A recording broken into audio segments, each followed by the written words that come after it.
Imagine growing up in a 30-room mansion worth nearly £30 million, surrounded by the rolling greenery of Windsor Great Park, believing it will always be part of your family's story, only to discover one day that you will inherit absolutely none of it. For Princess Beatrice and Princess Eugenie, that unsettling realization is becoming impossible to ignore, while their cousin Prince Harry sits comfortably on tens of millions of dollars in inherited and self-made wealth.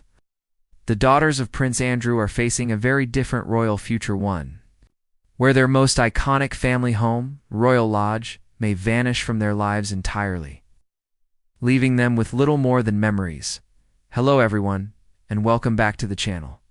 Today, we're taking a deep dive into the quiet but dramatic unraveling of one branch of the British royal family and why Beatrice and Eugenie may walk away from their father's legacy with almost nothing to show for it. If you enjoy in-depth royal investigations like this, make sure you subscribe and turn on notifications so you never miss an update. The contrast within the House of Windsor has never been sharper. On one side stands Prince Harry. Despite stepping away from royal duties and relocating to California, Harry remains financially secure by almost any measure. His wealth was anchored early by the carefully structured inheritance left by Princess Diana, later strengthened by support from King Charles during his transition out of royal life, and ultimately expanded through lucrative media deals, best-selling books, and private property ownership in the United States. But for Princess Beatrice and Princess Eugenie, the story couldn't be more different.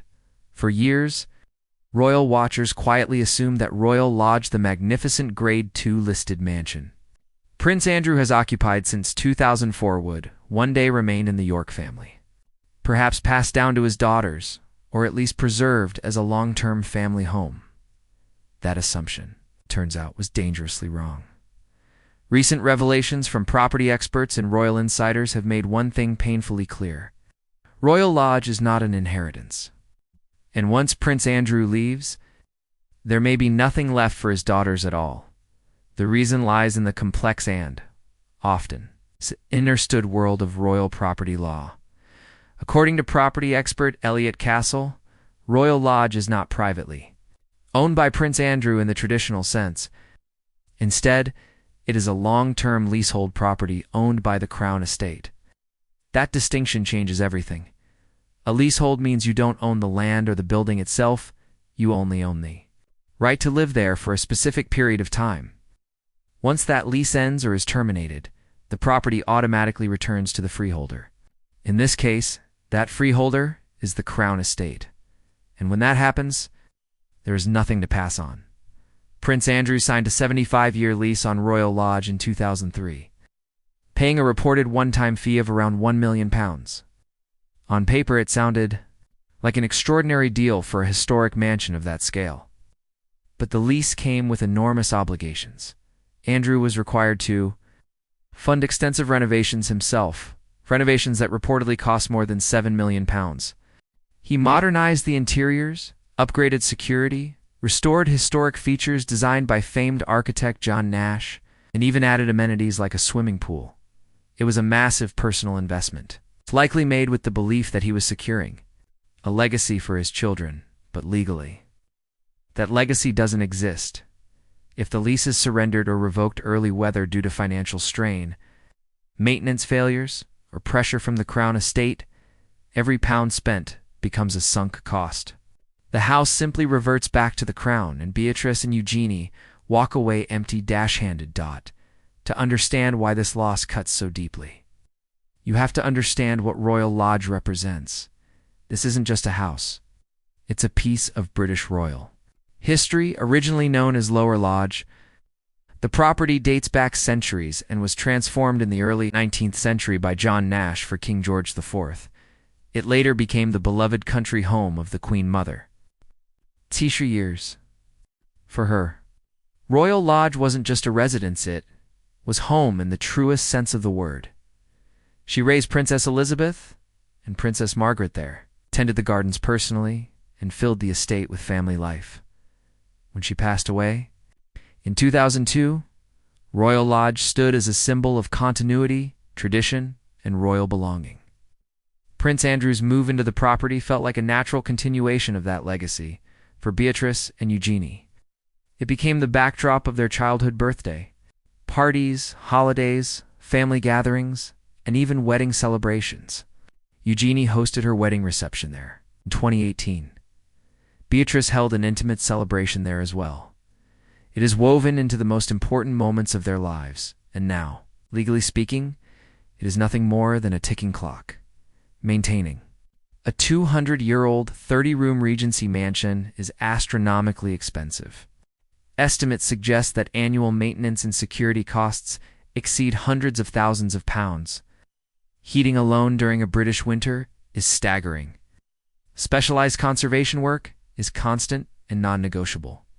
Prince Andrew no longer receives a royal allowance. His business ventures have largely collapsed. And since losing publicly funded police protection, security costs alone have reportedly reached millions per year. This is where King Charles enters the picture. The current monarch has been clear about his vision for a slimmed-down monarch of fewer working royals, lower costs, and greater public accountability. Allowing a non-working royal with a damaged public reputation to remain in a £30 million mansion is politically and financially toxic, reports suggest. The king wants Andrew to move into a smaller, more manageable residence, such as Frogmore Cottage. If Andrew can no longer afford the upkeep, if the Crown Estate determines the lease terms aren't being met, the lease can be terminated, and if that happens, the money Andrew spent disappears. There is no sale, no payout, no inheritance. Compare that to Prince Harry.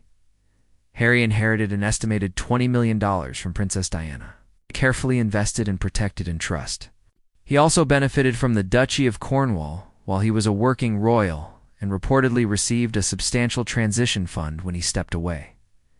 Add in Queen Mother trusts, media contracts, and property ownership in California, and Harry now holds true generational wealth assets he can pass directly to his children. Beatrice and Eugenie do not. They are not working royals. They do not receive sovereign grant funding. They have built professional careers, Beatrice in tech and finance, Eugenie in the art world. But those earnings don't replace lost royal estates, and the shadow of the Jeffrey Epstein scandal looms. Over everything, royal insiders note that before the scandal, special arrangements might have been quietly made. After it, those doors slammed shut. Andrew is now viewed not as a protected royal asset, but as a liability. For the Crown Estate, Royal Lodge is an underperforming property tied to controversy. From a business standpoint, reclaiming it makes sense. For Beatrice and Eugenie, it's devastating. They're watching their branch of the royal family slowly dissolve, titles intact, but foundations removed. The house where they learned to ride horses, played in the Welsh playhouse, and built lifelong memories is being reduced to a legal agreement with an expiration date. Royal status once meant permanence land. Houses' history passed from one generation to the next. Now, for the York sisters, it means uncertainty. They are royal in name, but increasingly private in reality.